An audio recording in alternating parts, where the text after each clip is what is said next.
name clients can trust. The Bank of Moundville is more than just a bank. They're your neighbors, your friends, and your community partners. Their unique approach to financial education has always centered around families. They believe that financially strong homes today lay the foundation for a brighter futures for tomorrow's generation. You can call them today at 205-371-2227. Once again, that is 371-2227 to schedule an appointment to build your financial security. The Bank of Moundville is a member FDIC and an equal housing lender. Jeff Bagwell of Honey Hole Fisheries right here in Tuscaloosa, Alabama is a professional biologist who specializes in lake management. If you are interested in helping build the pond or lake of your dreams, or if you need help deciding if property you own is a good location to build a pond, you can contact Jeff Bagwell at 205-799-0192. Once again, that is Jeff Bagwell and Honey Hole Fisheries at 205-799-0192. Contact him today and let him help you build the lake or pond of your dreams, or also stock your pond or lake with fish that you most desperately need. This is the Stingray Show, and coming up on this edition, all of the SEC baseball teams got a win, a series win this past weekend, including the Missouri Tigers. Heath and I will discuss the opening weekend of SEC and college baseball, as well as a controversial thing there in the world of college basketball, and as always, a little bit of fun talk here on this Monday morning edition of the Stingray Show. We got a good show on tap for you, so buckle up because here we go.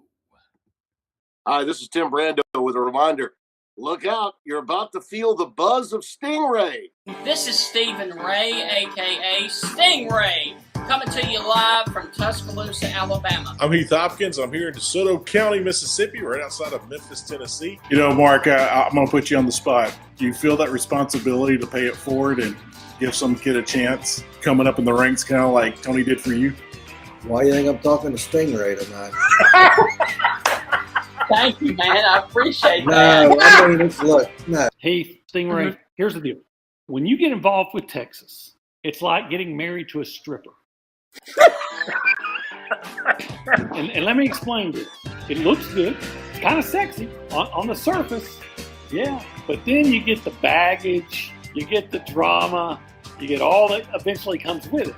And that's what you get with Texas, and that's what the Big 12 learned. And Heath, any thoughts on our show moving forward? Hey, with the Stingray Show, if you don't like it, you better learn to love it, because it's the best show going today, baby. Woo! And with that, I want to welcome you inside the Monday morning edition of the Stingray Show. Hope everybody survived the Valentine's weekend this past weekend, and hopefully you didn't spend too much and are broke on this Monday. But if you are, hey, it was well worth it, right? Hope all is well, and we have quite an interesting little bit to get to this morning. Heath, how are things with you outside of Memphis, Tennessee? I was told to be here. The judge told me this is part of my probation. Are you my probation officer? Hey, I know. I like using that joke because you hate it. You want, man. Good morning, Steven. Hey, I want to let you know, I think all the junk snow is gone today. Junk snow is the snow that they pile up in parking lots. Yeah. And they kind of clear it. There was still some junk snow on the ground yesterday at church. Yeah. I was blown away. You could park over it. It was in a parking space. You could pull. It was like 6-7 inches off. 6-7. I did it, but 6-7 inches off the ground there. And so but there was still snow on the ground yesterday. Right. Stephen, I cannot remember. I want to say maybe January 25th, 26th, whenever it was when we got the snow. Yeah, And here we are. What is today? The 16th? I know.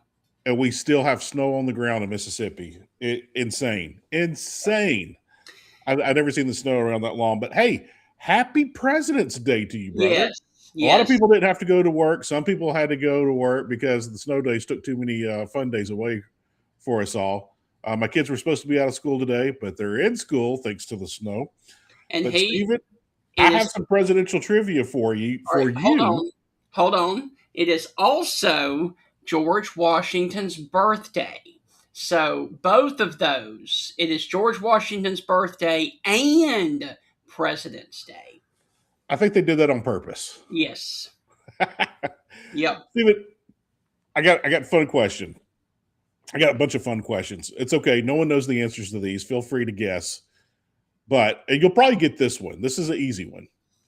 Who is the tallest president we've ever had here in America?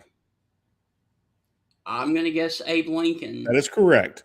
6'4" without the top hat. Right. 6'4". I don't expect anyone to get this. Who is the shortest president? The guy that was in the wheelchair? Oh, gee, Stephen. Herbert Hoover? I mean, James Madison. okay. James Mad, man. James Mad, he's shawty. James Madison, 5'4". He was a whole foot shorter than that. But yeah, I will spring some other presidential trivia here in the pre-show Right. on you. So yeah, I got some fun stuff like that. We're grouping it all together. So we got no guests today, so we're in it, man. So hey, real quick, I do want to talk a little. I tell you what, let's save the controversial something for a little bit later on. I've got to ask you something, Heath. Did you see what Missouri did yesterday? I didn't, Stephen. So I'm going to pop this graphic up on the screen, and I'm going to ask you, is Missouri baseball back? Yes or no? Oh wow, Mount St. Mary's. That 30 powerhouse of Mount St. Mary's. 34-3. Now get this, Heath. Missouri had 34 runs on 26 hits. In the third inning alone, they had 13 runs. In the eighth inning, they had 7. Wow. You know, it reminds me of the great Lou Holt story. You know, and I've shared this story several times on the show. They talked about, Lou, you won everywhere you went. You didn't win at William and Mary, not to be confused with Mount St. Mary's, two different schools. But they said, Lou, why didn't you win at William and Mary? And Reese Davis asked him that in studio, and Lou sitting at the desk looked at him. I'll tell you why. I had too many Marys and not enough Williams. So you just gotta love Lou Holtz. He had such incredible quick wit. It was so funny. But I'll say this, Stephen. That sounds like Mount St. Mary's can't throw strikes. No. Sounds like they ran out of pitching. Yep. And yeah, but you know what? Good for Missouri. Got a little confidence builder coming in. But hey, Stephen, I'm making bad jokes here. 34-3. They should have went for 2. Did they go for 2 there at the end, or the guy missed the extra point? I don't know, man. Yeah, it should have been 35-3 or 36-3. But why would you go for 2 while you're up so big? Right. Hey, Heath, let me also say this. Did you hear what happened in Athens and in Gainesville this weekend? I've heard a lot about baseball this past week, but which are you referring to? I'm having a bad hair day. And in Gainesville, UAB took the first game of the series from Florida. Florida looked really shaky in that game. And then yesterday, I believe it was, or it may have been Saturday, Wright State took the final game from Georgia 6-3. So Georgia and Florida look a little bit shaky to start the season. Yeah, I don't really put much weight into these games. I mean, everybody has a bad game, and some days Right. you just have a guy that can't throw strikes, or just the opposite. Sometimes, you're playing a guy from Wright State, and he's having the game of his life, and he's just shoving it as a pitcher, and Yeah. he's just shoving it, and he gives you 7 1/3 innings, and you've got 5 outs to work with to make a comeback. You can't do that, man. And Right. so here's the thing that so many baseball fans forget, and people that aren't knowledgeable about the game or know the game too well. If you've got a pitcher that's dealing, if you got a pitcher that's just on and having a great game, there's nothing, very little to nothing you can do about it. You can crowd the plate. You can try to take pitches and grind the count. You can try to bunt on him and try to create something. Right. But the thing is if he's dealing and he's having an on game and he's in a groove, there's nothing you can do. You're just going to have to take the medicine. You're just going to have to take it and try to bounce back. And the thing about those games, Steven, is when guys are in a groove, especially a lesser team, and they beat you, Yeah. it usually beats you for like 2 games straight because it kind of puts you in a funk. It throws off your timing as a hitter. There's nothing you can do. So you kind of hope those games happen on a Sunday so you kind of get a day or two to refresh and get it out of your mouth. But yeah, if there's teams losing, SEC teams losing early in the season, we'll keep an eye on it, but it doesn't concern me. I mean, Right. if LSU lost a game this weekend, I would still tell you, like, I still think LSU's going to be a national seed at the end of the season. Yes. So, not a big deal. Heath, let's now talk about something that we don't like to talk about on the show, and that, of course, is the whole thing about controversial topics. We try to avoid it, but did you hear what happened yesterday outside of the SEC in college basketball at Kansas State? Heard they fired their coach. With cause. Oh, boy. I didn't read the story. I just saw it pop up on my phone. I'm like, I don't care about K-State basketball. What happened? You should.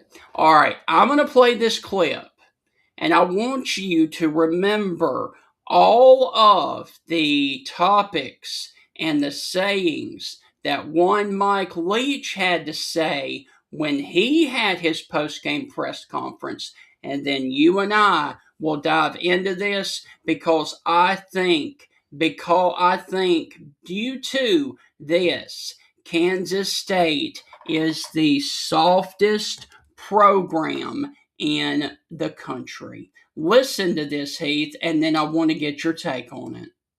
I'm gonna honor Christ like I always do. That was a great clip. Yeah, fire that guy. Yeah, hold on.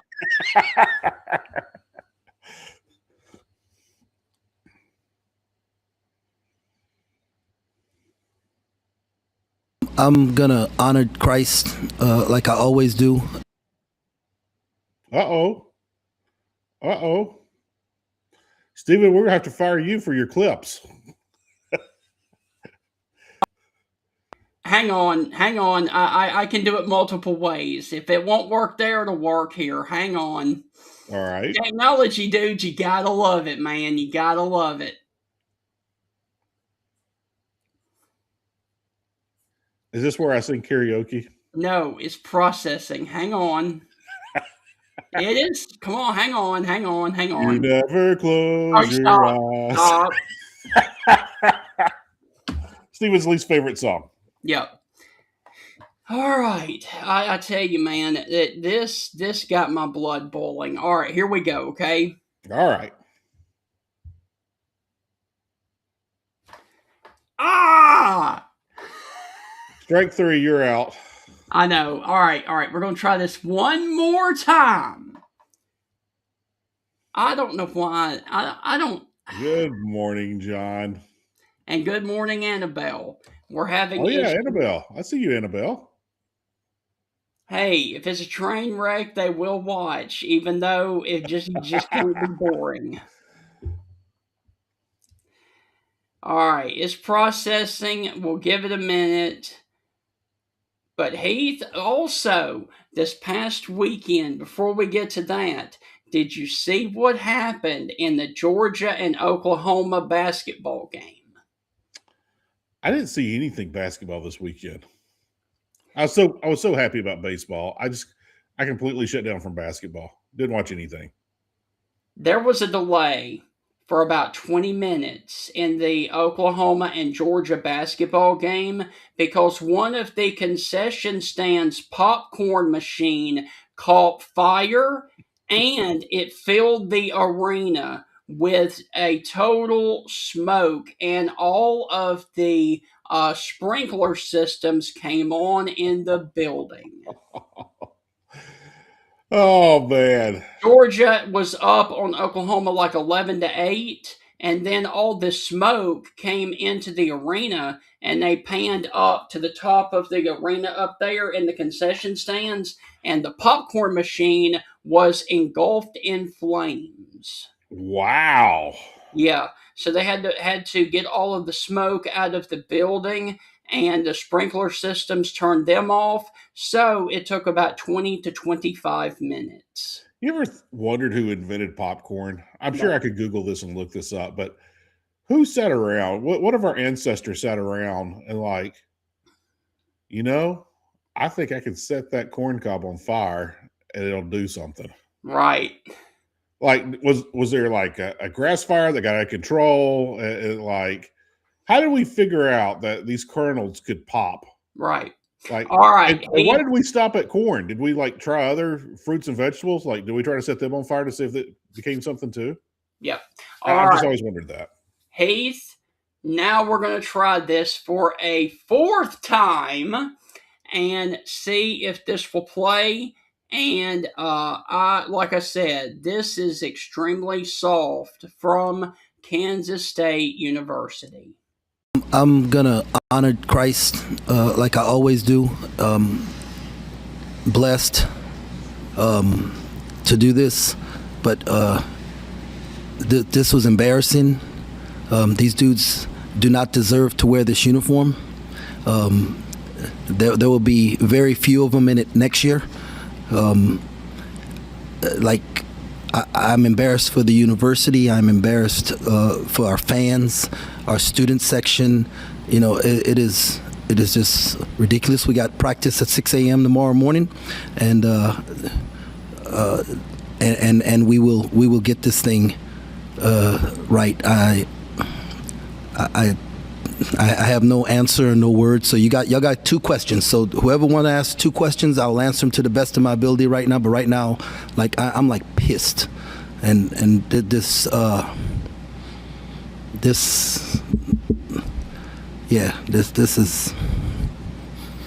right. Questions. I guess it's just kind of puzzling if you look at your road and home splits, last four road games, you've been down the wire, and you run off the court. Just kind of explain that. Yeah, I don't know. I asked the staff this week that same question, and they said that more the opponents. You play. I don't know, like because I followed Minnesota last year closely, and they played great on the road and struggled at home. So then they started staying in hotels at home, like treating it like a road game. And so I even talked about, hey, do we need to change that change? But like, no, none of that crap matter, man. These dudes got to have some. They got some pride, man. They got some pride. It means something to wear a K-State uniform. It means something to put on this purple, man. Our like everything this university is about and all that it's been about. Why I love this place, man. Like they don't love this place, so they don't deserve to be here.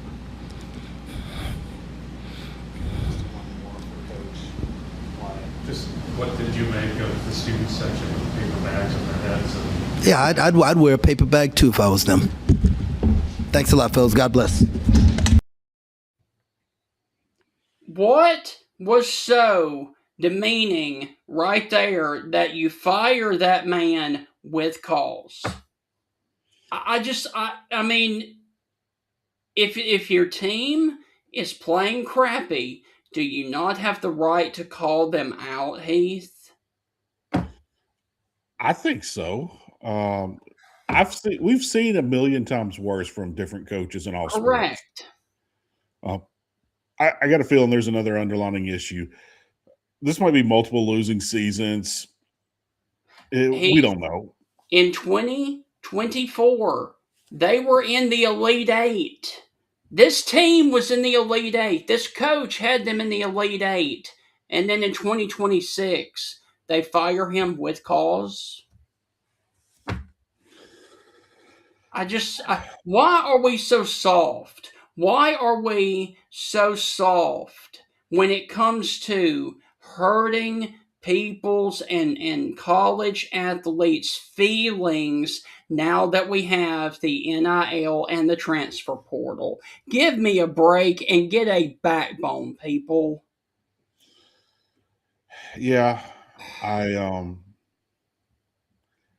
don't know, We're too Stephen. soft, man. We've gotten too soft. To address one issue could be there's been multiple losing seasons. We don't think the program's going the right way. We'll use this as an excuse to fire the coach. Or,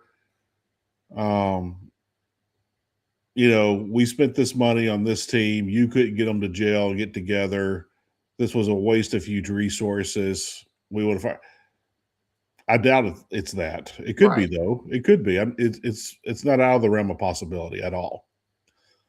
But it's kind of like a 45-foot jump shot. Like, yeah, you could take a better shot. I don't know. There's a story behind this. I don't know what it is. I haven't followed the story. I don't know much about the story. I will probably read up on it. Maybe I'm so busy this week, but it'll be interesting to see. It'll be very interesting to see. But Stephen, none of us like the transfer portal. No. Very rare exceptions do we ever get excited about someone transferring in, and we're all excited about this player coming to our university and this and that. But man, this situation, I don't even know where to start. Right. The situation being, are these players soft? Yes. Are these players this and that? Yeah. Look, I see the good and the bad on all this. I'm getting long-winded. I'm starting 30 different conversations at once. Look, I'm kind of glad the players are getting paid. I am. They're getting some compensation, this and that. A lot of people don't know this. Majority of these athletes, not all of them, but a majority of them, over half, they're sending this money home to help their families. Mm-hmm. They're helping their families with this money. So with that, yeah, I'm glad they're getting something. It's helping a lot of people. But we only hear the bad stories. We don't hear the good stories like, hey, I got mom and dad out of the old neighborhood. We're renting a house somewhere else. My baby brother and sister are going to a better school. Right. We're not hearing those stories. Mm-hmm. And those are the majority of the stories that are going on. But man, you're right. There's so many things that are soft. These players getting paid, and when the season kind of turns up and they see that they're not going to be able to do anything, they melt in really quick. And that's what I have a problem with. Yeah. You bring in a guy for a season. Basketball's a little bit worse, but we've seen it in football. We've seen it in other sports where you pay this money, you bring them in, and things kind of go south. And they fold up quick, like, all right, I made a mistake coming here. This place isn't for me. The school's like, we made a mistake bringing you in. You're definitely not for us. Like, everybody just wants to part ways. We can't wait till the season ends so we can all go a different direction. Yes. That's kind of what we're seeing. I mean, sometimes, Stephen, back in the day before the transfer portal, man, it sounds like an old person saying that, back in the day. But, if you had a young team, you were taking your lumps, but you fought through those things. You fought hard because you're like, hey, look, we're freshmen and sophomores now, But, a year from now, we're going to be sophomores and juniors. You better look out. And the year Right. after that, we're going to be juniors and seniors, and we're going to run this league. Right. And so you're getting your lumps in this year when we're freshmen and sophomores. Right. 2 years from now, when I come back with juniors and seniors, we're going to own this place. So you Yeah. make fun of us now, you beat us, this and that, you laugh at us. We'll return that knot on your head here in a couple of years. We don't get Yes. that anymore. We don't get that anymore. And it sucks. Yeah, those were the fun things that we miss.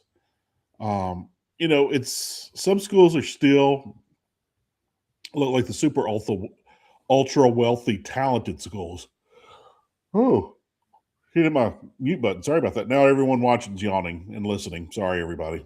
But Not me. there you go. I had my coffee, dude. I have not. I haven't had my Dr. Pepper. But that's the thing, Stephen, that we got to pay attention to is super ultra wealthy talent schools, not necessarily money schools, but these are usually schools that win national championships or compete for them. These are schools like Georgia, no longer Alabama, but schools like Georgia where, hey, we like you. We're going to bring you in. You're not going to play for the first couple of years, probably. We're going Right. to redshirt you. You're probably going to play special teams your redshirt freshman year. Your redshirt sophomore year, you might can get on the field. And some guys will wait, but they're not waiting at Clemson anymore. No. They're not waiting at Alabama anymore. They're waiting at Ohio State. They're waiting, at some of these places, but they're not waiting at Miami. They're not waiting. I mean, they're not waiting at Indiana. Right.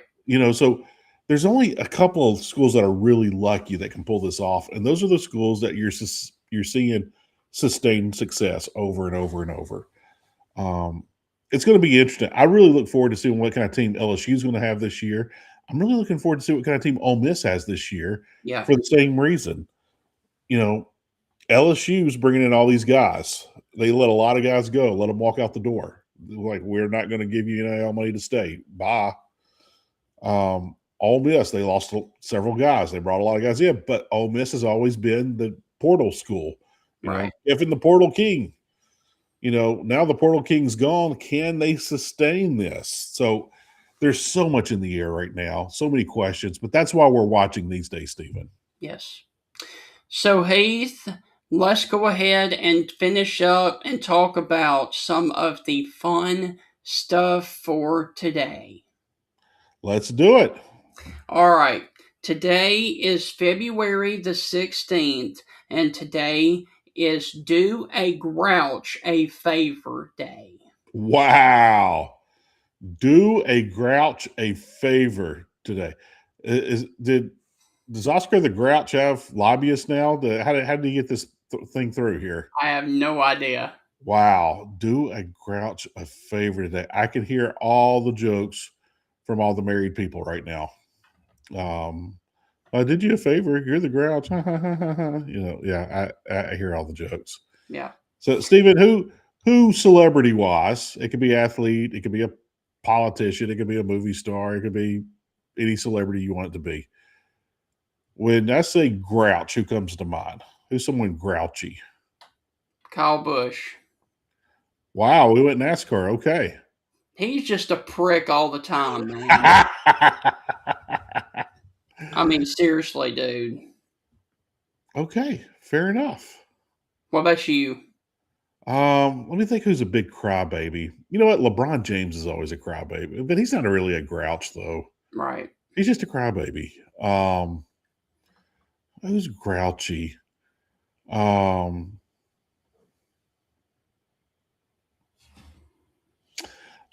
Stephen, I don't know if I've ever shared this story on the show, but it goes to being a little bit grouchy and being sour about things.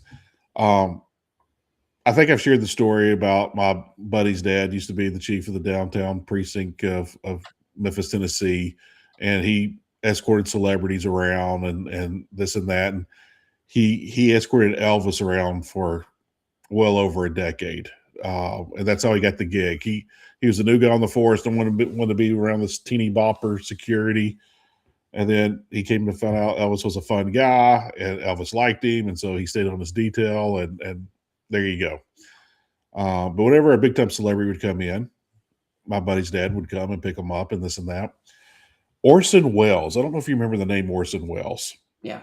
Wrote a lot of great stuff. Actor, was a director, this and that.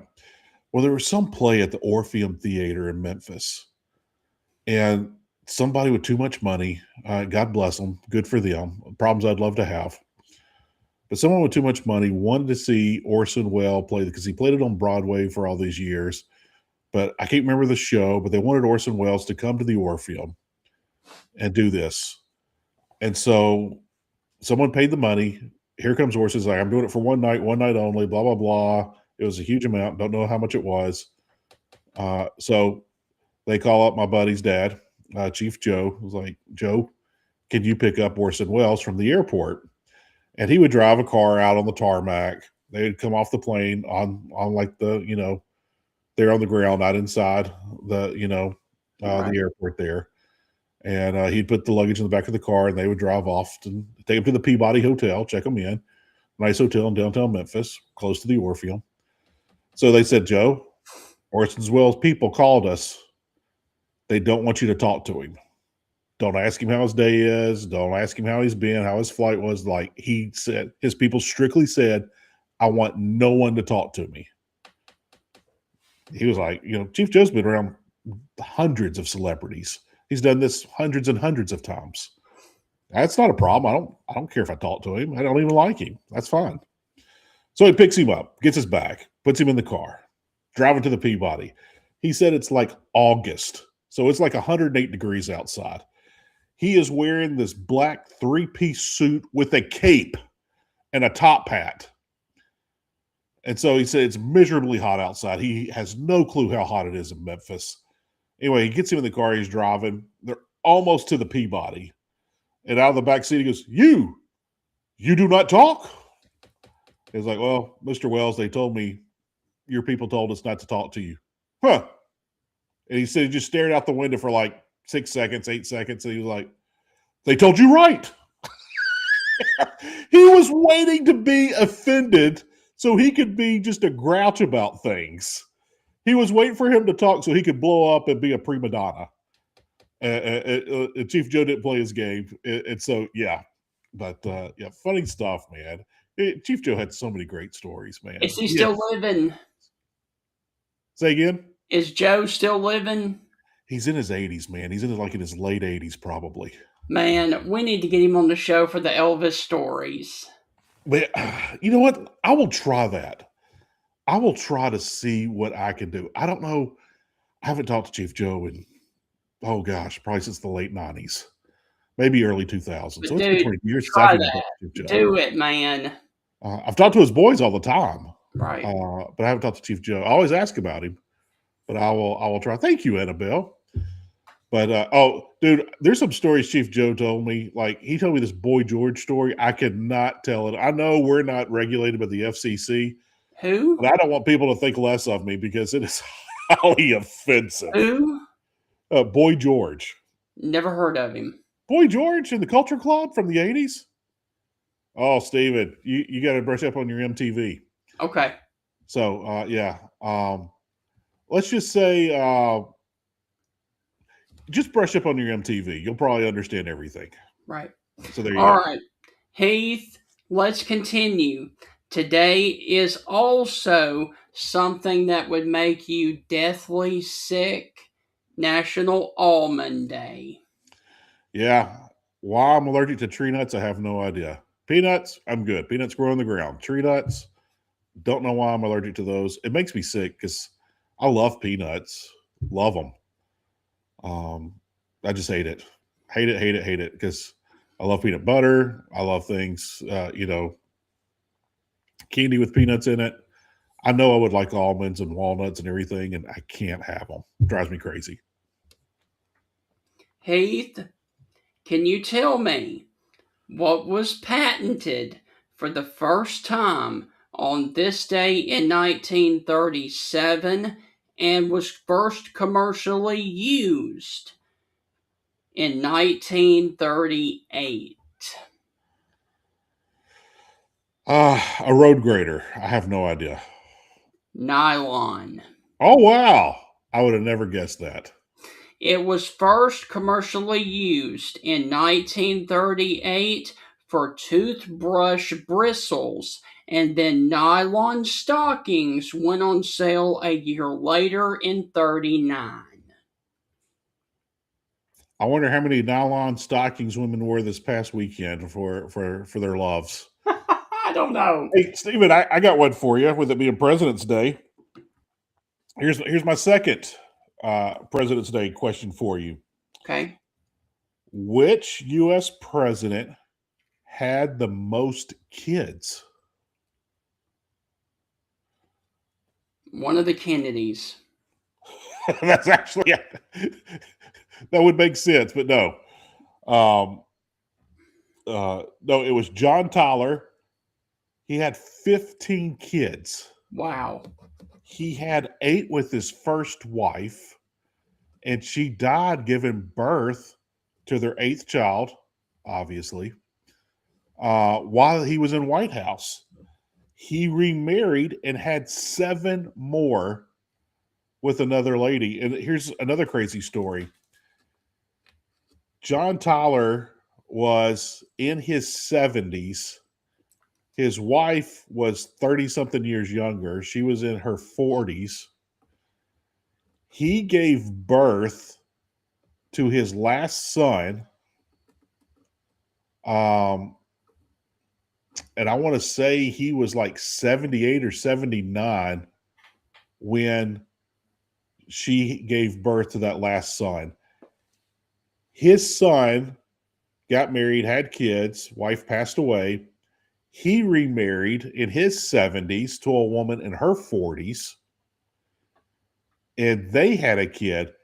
And up until last year, John Tyler, the 10th president of the United States, where John Tyler was born in the 1700s when Washington was president, had a grandkid still walking on this earth.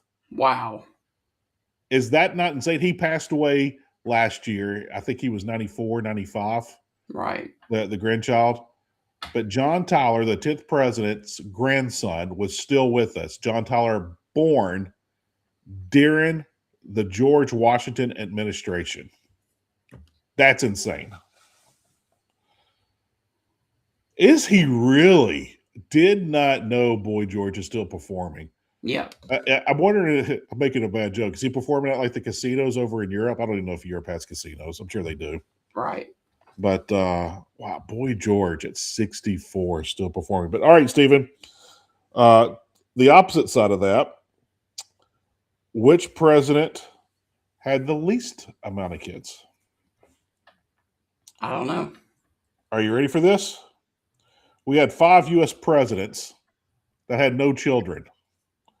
George Washington, James Madison, Andrew Jackson, James Polk, and James Buchanan all did not have kids.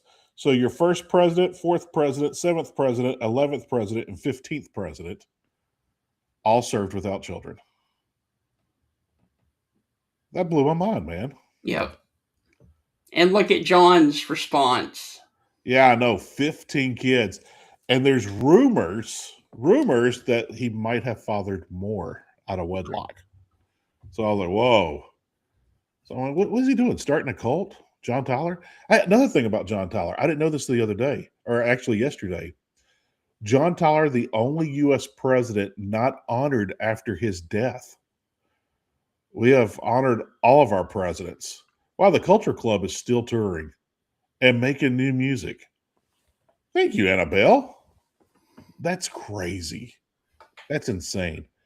But John Tyler, the only president not honored after he passed and didn't get all the bells and whistles and the proper burial and this and that. The reason being, Civil War was breaking out. He had already left office. His presidency was over. And he was part of the Confederate Congress. Right. He represented Virginia. And he was part of the Confederacy. So when he passed away, he was not honored. Right. Or maybe one of his 15 kids or more said, no, we don't want that to happen. I don't know. Right. I made that part up. Yeah. Heath, going back to the history, can you tell me what major world event happened, and this was a major stain on the world, happened on 1959 of February the 16th. 1969? 1959. Oh, 59. What does it refer to? Politics. Oh, let's see. Not American politics, but another I'm gonna say country real Eisenhower close. might be in office. So A yeah, country you real got close. me. Say again. A country really close, but not America. Is it North America? It's in the vicinity of North America. Oh, just go on and tell me. Fidel Castro becomes the Prime Minister of Cuba on this day in 59. The U.S. initially recognized the new Cuban dictator, but withdrew the support after Castro nationalized U.S. assets on the island and declared a Marxist government. Wow. I also know that he and his brother were sitting around one night, and Fidel was the one's like, "Hey, you're pretty high up in the military." I want to say he was like in the top 5 of the military there, and he said, "I think, I think just me and you, we could overthrow this government and take it over." Like 2 guys just sat around, 2 brothers, and they did it. Like how crazy is that? And they just had an idea one night. Like, yeah, let's try this tomorrow. Let's try to overthrow the government, take over. What? But I mean, that's basically how it started. Yeah. Now, Heath, Alabama is known for what? Usually good football. Usually. But Heath, did you know they are also known for this? What did they do for the first time ever in United States history in 1968? Oh man. I don't know. The first 911 emergency call in the United States was made in Haleyville, Alabama, by the Alabama Telephone Company. Haleyville was chosen because it already had upgraded its switching system. It was designed to replace the need for dialing local 7-digit number to reach emergency services, and it was literally the first one of its time. And following the launch, 98% of the American had the 911 call center by 1970. Wow. I remember in like the 80s as a kid, like grade school, junior high, we still didn't have 911 here. Right. And I remember you would hear people like in the movies and TV shows like dial 911. I was like, we'll never get that here. Right. Like, I always thought that was something for big cities, but Alabama, Haleyville of all places, Yes, was believe the it or not. first place. Yep. I would have never thought of that. Look Yep. at Haleyville. Hope they flex a little hard today on President's Day. Yep. All right. Heath, can you tell me also on this day who received a gold record in 1968? Oh man, a lot of good music during that time. However, it was not a mainstream, it was a gospel song. Still, there's a lot of big artists that did gospel back then. I mean, Elvis did gospel, Johnny Cash did gospel. Everybody did a gospel album. Ray Charles did gospel. I think Willie Nelson even did a gospel album. The Jordanaires, I have no idea. Elvis Presley receives the gold record for how great thou art. And who's the backup singers on that? The Yep. Jordanaires. Yes. And I always thought the Jordanaires were named after like the River of Jordan and this and that. They grew up, I think, in Jordan County or close to Jordan County over in Georgia. And that's how they became the Jordanaires. It had nothing to do with the Jordan River, although they sing gospel and everyone thought it was the Jordan River and this and that. But yeah, it was either a town or a county that they grew up in. And so, yeah. Hey, Stephen, I'm gonna throw another fun one at you. And if you think about it, if you thought about it for a minute, you might get it. You probably would get it. The top 2 most used presidential names here in America. What presidents have had the same name over and over and over? I mean, we can rule out Abe and Grover because, we only had one Abe Lincoln and Grover Cleveland. But if you think about it, what 2 names come to mind? I have no idea. John is number 1. Yeah. James is number 2. And it just so happened my grandfather on my father's side was John. My grandfather on my mother's side was James. And my 2 kids, my 2 boys, John and James. Yep. So there you go. And what about John and James? They were also brothers in the Bible. So it's biblical, historical, patriotic, and heritage. So there you go. John and James. All right. And Heath, in 1999, who sold his Heisman Trophy that he won in 68? I'm going to say O.J. Simpson. Heath, I'm glad you lived. O.J. Simpson sold his Heisman Trophy for $230,000 to help settle a $33 million civil judgment against Simpson for the deaths of his ex-wife and her friend. So O.J. Simpson sold his Heisman Trophy on this day in 99. How much did he get for it? $230,000. Wow. Somebody out there's got that trophy. I would love to hear who's got his trophy. Like, I'd like to talk to them. Is it on the mantle at your house? Do you own a sports bar and you got it there? Do you have a trophy room? Is it at your office? Right. Did you put it in the museum? Did you donate it to the school? Like, where's that Heisman Trophy? That's crazy. All right, Stephen, I got one for you. Who was the poorest president? I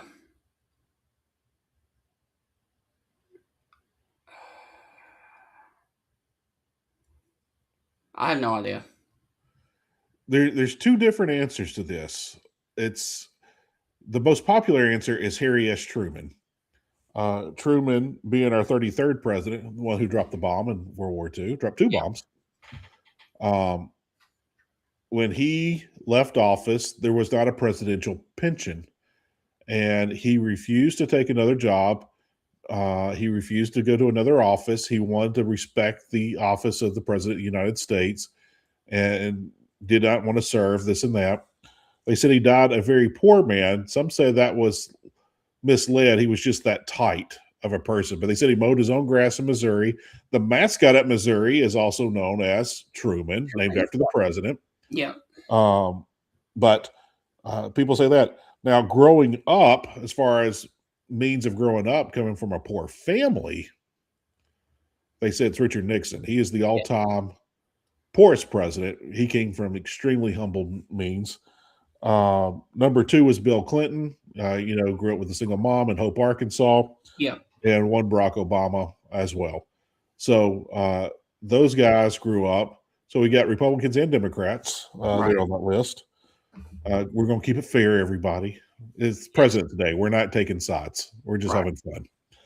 But yeah, I was shocked at that. I will ask you here in a minute about who are the richest presidents. So if you're wondering who is the richest president, feel free to do it. And you can cheat. Go Google. We'll never know. You're not going to win anything. So, yeah, if you want to cheat, do it. But some of the richest presidents, it might shock you, Stephen. Yes. Heath, let's go ahead and talk about the one major death of today. And this is another song that I despise and I will turn off on my radio. She is an American singer who it went to number one on the pop charts in 1963, which she recorded it at the age of 16. She died in 2015. She was born in 1946. That song is known as It's My Party. Oh, who sang it? Leslie Gore. Wow. Oh, we got a vice president name. So maybe that's what we need to name the holiday after the Super Bowl is Vice President's Day. Yeah. Well, have Vice President's Day the day after the Super Bowl because no one really has beef with vice presidents.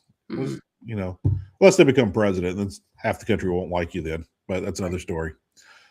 But yeah, maybe we should name that day after vice presidents. I don't care if you name it after cartoon characters. I still think there should be a national holiday the day after the Super Bowl. That's just me. Yeah. All right. Heath, can you tell me when we go to birthdays, a Canadian R&B and pop singer and songwriter and record producer who has sold and streamed over 12 million albums and 83 million singles since 2012? Since 2012, is it a group? No. Since 2012. His Bruno work, Mars comes to mind, but I want to say he was around before. Bruno Mars comes to mind, but I want to say he was before 2012. His work has earned him 19 Billboard Music Awards, 15 Junos, and 3 Grammy Awards, and he did the Super Bowl halftime show. It's got to be Bruno Mars. No? Who is it? The Weeknd. Wow. The guy known as The Weeknd. Okay. Today is his birthday. And how old is he today? I don't know. I don't know. Wow. Well, good for him. You know, man, I look at all these players in the SEC that make all this money. You know, you hear about these young guys like, oh, he's 30 and he's already sold X amount of albums and 3 Grammys and this and that. And I'm just kind of like, I hope he's taking care of himself. Like, Yes. I don't get jealous of people. I'm happy for people. You hear about these, 19, 20-year-olds making all the, 40, 50 grand a month in college, and they're not even playing. They're not even starting, and they're making 40, 50 grand a month. Yes, that is what the SEC is playing in second and third string players. Yeah. It's 50 grand a month. I'm not making that up. Right. But you hear about those things, and I'm like I said earlier in the show, when you hear that they're giving a lot of that money back to their family to help them get out of a situation, or pay medical bills for grandpa or an aunt or whatever, and when you hear that, it just kind of warms your heart. Like, oh wow, good for you. And then you hear about these guys renting planes and play a game on Saturday night, and as soon as they do their little presser after the game, they hitch a ride to the airport and they're flying on a private jet down to the Bahamas to recover for a day and a half before they have to go back to practice. Right. And same in the presidential suite. I'm like, good for you. You know what? If I could do it, I would. I would too. I can't. So God bless you. I'm glad someone's doing it. Heath, getting more to the birthdays. He is an American singer who was born in 1935. Now, I did not know this. He was the mayor of Palm Springs, California, I know the answer. 88 to 92, and then was a U.S. representative in California from 95 to 98. I don't know about the representative. I was going to say Clint Eastwood. No? I know Clint Eastwood was mayor of his little town out in California for a long time. He had a very tragic death. Hmm. Go on and tell me. Oh, Sonny Bono. He was Sonny killed when Bono. he hit a tree while skiing Yeah. at Heavenly Mountain Resort in South Lake Tahoe. Yeah. I remember that. I remember when that happened. I remember Cher would get on like David Letterman or Jay Leno, Arsenio Hall. Yeah, I'm that old.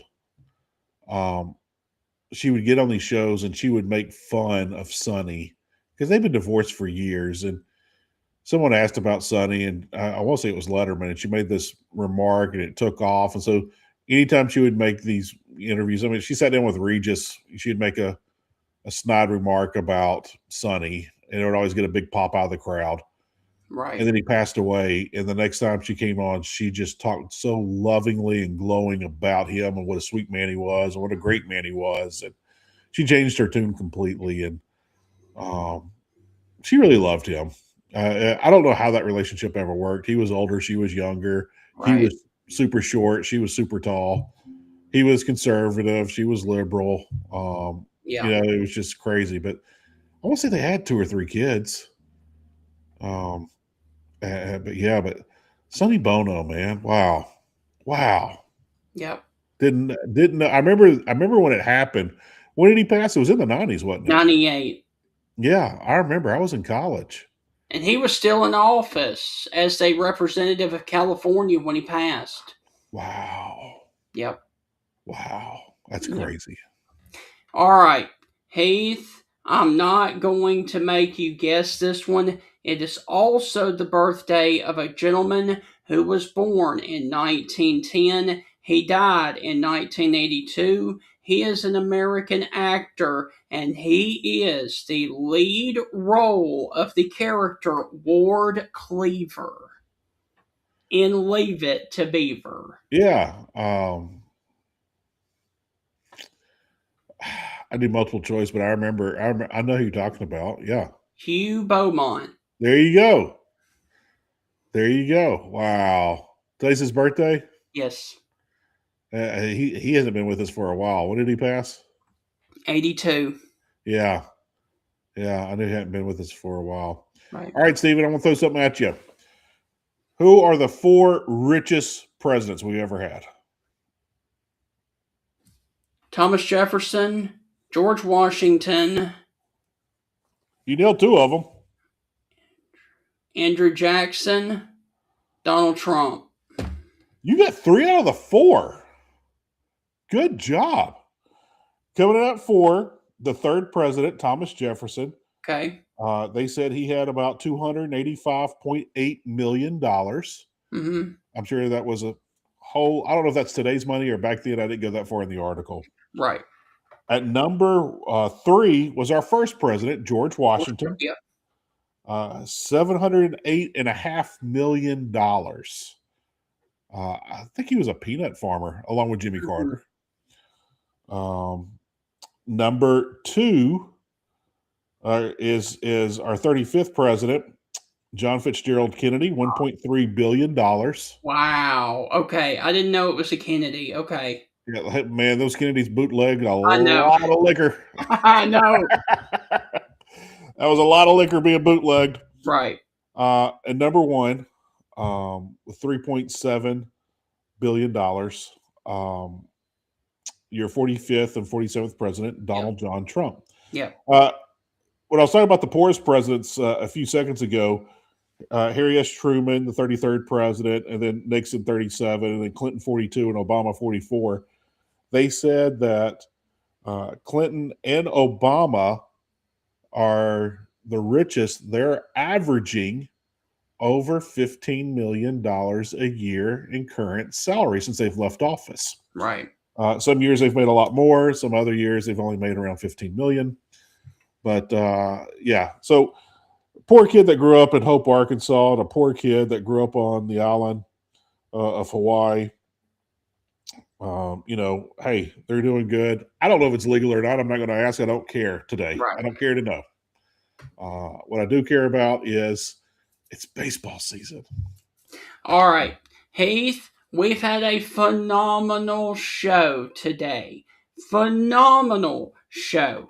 We're going to finish it up, Heath, with the birthday of an English guitarist who is known for, first off, he was born in 61, and he is known for Hungry Like the Wolf, Union of the Snake, and A View to Kill.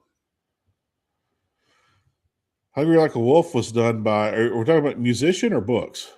Musician. Oh gosh, that's on my phone. Smell like a sound. I'm hungry like a wolf. Come on. Who is it, Stephen? I can't pull it up. Andy Taylor of Duran Duran. Yeah. Her name is Rio and she dances in the sand. I love that song. Duran Duran had some fun hits. They had some better videos, man. Yes. And Stephen, I really, really hate that young directors can't get their break with music videos anymore. Like, no one really watches music videos. Right. That just kind of bugs me. I don't know why that irks me, but those were so creative. I mean, Duran Duran was like a fun beach vacation in a third world country, and Hungry Like a Wolf was like a crazy Indiana Jones ripoff. But man, those were some great, great videos. You know what? I will actually post a couple of Duran Duran videos on our page today. I will also post that story from CBS Sunday Morning about John Tyler having a grandson that was with us up until last year. Yeah. And the 10th president of the United States had a grandson walking on this planet. He was born in 1790. Yeah. And had a grandson on this earth. Nuts. That is. All right, so Heath, that is going to wrap up a fun Monday edition of the Stingray Show. Those two terms don't go together, fun and Monday, but hey, we did it. And hopefully you guys will have a wonderful rest of your Monday here on the President's Day, Washington's birthday holiday. And guys, we will catch you on the Tuesday edition of the Stingray Show, where we will hopefully have former LSU quarterback Rohan Davey. He confirmed with us last week, but I need to get confirmation one more time to make sure. So hopefully Rohan Davey joins us tomorrow on the Stingray Show. Nonetheless, it is going to be a fun show, and we will see you back here on the Tuesday edition of the Stingray Show. Stephen, did we go a whole show without talking about food? I know we talked about almonds, but we didn't really dive into it, did we? No, because we didn't have anything but almonds on the national day of today. Well, I will throw this out. We can't leave a show without food. Stephen, if you were president of the United States and you got that kitchen staff and you can have anything made at any second, what do you think you would hit the button for? I mean, would it be like chocolate chip cookies? Would it be like a Philly cheesesteak? Would it be soup? Would it be like Jell-O? Like, what's like a nice snack that you would like to randomly have, or something that you enjoy for lunch and you would have every day? What's something that you think they would make more than once a week, multiple times a week, if you were president? Fried crab claws. Nothing wrong with that answer. That's a great answer. That's a beautiful answer. Or fried catfish. Fair enough. Super fair enough. John Stringer wants his mom's coconut pie. How Nothing about wrong with that? either. What about you, Heath? I've always been. I know what you're going to go with. I bet you don't, but go for it. Fried bologna sandwich. I would have them on Fridays, but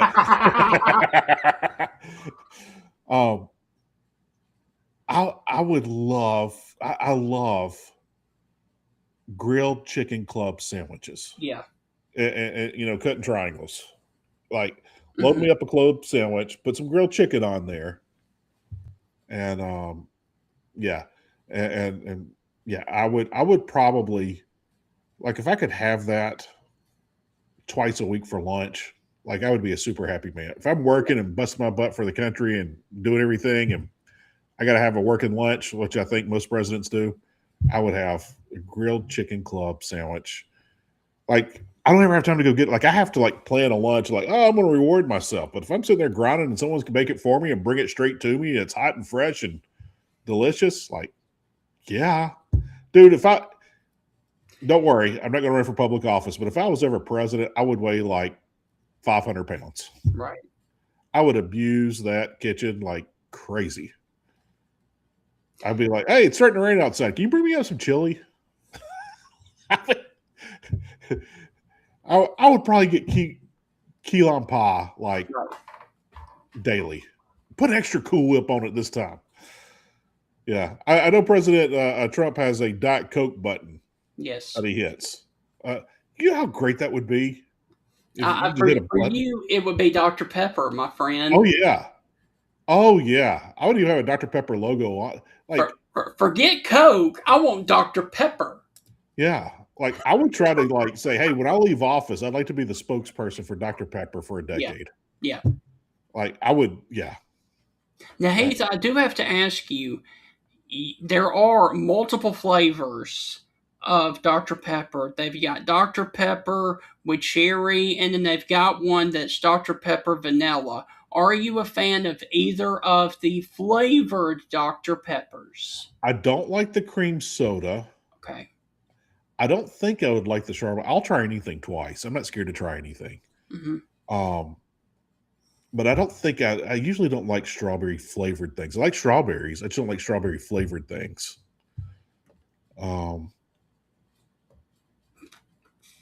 I know. Thank you, Annabelle. And hey, did you see what John said? Steven, Steven, you're the middleman. You need to connect us, and John needs to make some chili. Yes. All right, we got to figure that thing out. But yeah, oh, I see what you said, Heather. Heather, yeah. That's funny. Autocorrect. I hate That's that funny, thing Annabelle. sometimes. That's fun. But I like the cherry Dr. Pepper. I do like it. I do like the vanilla Dr. Pepper. Yeah. But they do make it, and I get it every time. And, you know, like you ever go to a fast food place like Wendy's or whatever, and they got that soda fountain machine, and you can put the different flavors in your drink. You know what I'm talking about? I do. Always go with cherry vanilla Dr. Pepper. They used to sell that in the bottle in the gas station. You rarely can find it now. Right. But when you're at like Wendy's or Moe's or somewhere like that having lunch, yeah, you could click on Dr. Pepper, that it shows you all the flavors, and you can hit cherry and vanilla. All right. And I always do. Cherry vanilla Dr. Pepper, cherry vanilla Dr. Pepper is absolutely where it's at. Like if I'm on death row and I get to have my last meal, I don't know what I'm having to eat, but I'm having cherry vanilla Dr. Pepper to drink. Heath, to end the show, what is one drink that they discontinued that is a soda that you wish they would bring back just one more time? Because I don't even have to think about it, man. Let me think, Steven. Now, when I was growing up, and I had never growing up, but when I was in middle school and high school, this drink flew off the shelves, man. And I'm talking about it had more caffeine in it than Mountain Dew. Do you remember the drink Surge? I do remember. I never had it, but I remember it. Oh man, I love me some Surge, man. Wow. I wish they would bring that back. I still miss the feel of Gatorade in a glass bottle. Yeah. Like I don't have a problem drinking it out of a plastic bottle, but I really miss glass bottle Gatorade. I will say this: the bigger bottle of Gatorade, when that was in a cooler, that was always slippery. Like you'd Yeah. have to be like a little kid, hold it with two hands and drink it. It always start slipping. Even if Yeah. you held it up at the top by the neck, it would start slipping. But yeah, I used to cut a ton of grass Right. in high school. Yeah, and get a cooler and get some of those big, huge Gatorades in there, and yeah, you're sitting there covered with grass and dust and muck, and you're looking like a 4-year-old holding it with two hands, drinking it because you couldn't So hold it by the neck because your hands are all dirty with everything, spilt oil and gasoline and yeah. stuff from the weeder and dirt and grime and anthill beds that you destroyed and whatever else. And yeah, uh, yeah. I'm Good trying old to think of a time. drink, Steven. I know you can still find RC Cola. I like RC Cola. Right. Oh, man, they still got Sunkist around. It's hard to find I sometimes. know. I'll say this, Steve. When the summer gets here, I get a little crazy with my drinks. The kids now, Ron Trahan off YouTube, the big YouTuber sensation, he calls them fun drinks.